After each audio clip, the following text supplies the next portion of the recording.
The saying goes you shouldn't pause One Punch Man Season 3. Hello everyone, welcome back to the channel. I watched every episode of One Punch Man Season 3 so far in 0.25x speed to find every moment the animation fell off, old animations were reused, or they just straight up forgot to draw the literal animation itself. And moments fans say is just lazy work from JC staff as well as some changes they've made so far. So let's get into it. Right off the bat, the very first scene of the One Punch Man Season 3 opening theme is reused animation from the last episode of the ending of Season 2 when Saitama punched Elder Centipede. When Garo was walking into the Monster Association meeting in their HQ, the monsters in the background were just copy and paste drawings. Also, some people say this is Hatsune Miku in this frame, and I don't even know how they're making that connection. Garo walking into the meeting isn't even animated here. Sure, Garo himself is animated walking, but everything else except the lighting is just a still frame. No one else is moving here. Garo being punched away by Saitama. As Garo flies away, it's just one frame of Garo being flipped repeatedly and the size being reduced, so it wasn't animated. In the Season 3 opening theme, Captain Mizuki's sports shorts were made longer for censorship. Now nobody knows exactly why they did this, but I guess China might have a hand in this somehow, because we all know how they notoriously censor all their animes that air there. But what makes this make no sense is that in the same episode 3 opening theme,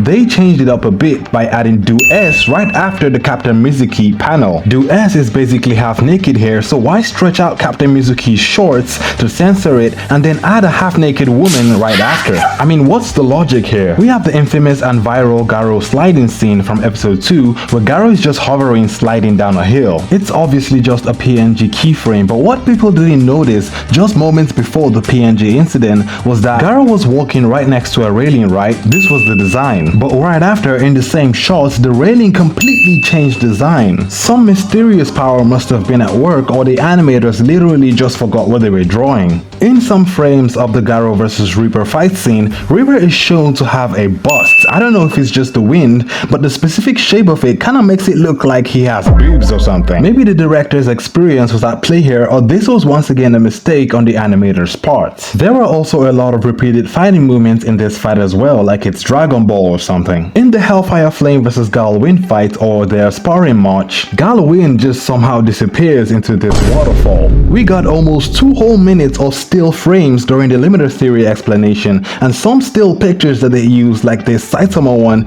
did have an animation they did for the trailer, so I don't know why they didn't just use that. The same frame of Genos from episode 1 was used in episode 3, just with slightly different color grading. The Royal Reaper and Bug God vs Garo fight looked better in the trailer somehow, because some parts of it were cut out in episode 3. The fight we got in the episode looks a bit more polished, especially with Garo's water stream rock smashing fist, but the one they gave us in the trailer feels like that's actually the full fight. Garo looked like he skipped leg day here, and Galwind's face is too small for his face frame here. The dine and dash scene where Saitama was running away from Bills looked like they didn't draw the rest of the frame here. It might have just been an artistic choice by the animators. We've seen them do this before in episode 1, so they might be using this artistic style as an excuse to not draw the rest of the frame in full. Obviously here, when the Hero Association Council is recapping Garo's fight against Bang in the previous season, they obviously just reused the Season 2 fight, masking it into a circle. You know they didn't want to animate that all over again. Overall, we know the animation studio JC staff is animating this season on a low budget because the production committee decided to lowball them. So the little bad animation we've been getting here and there isn't JC staff but Bandai's fault. I just hope they don't butcher too much the next fight scenes coming up.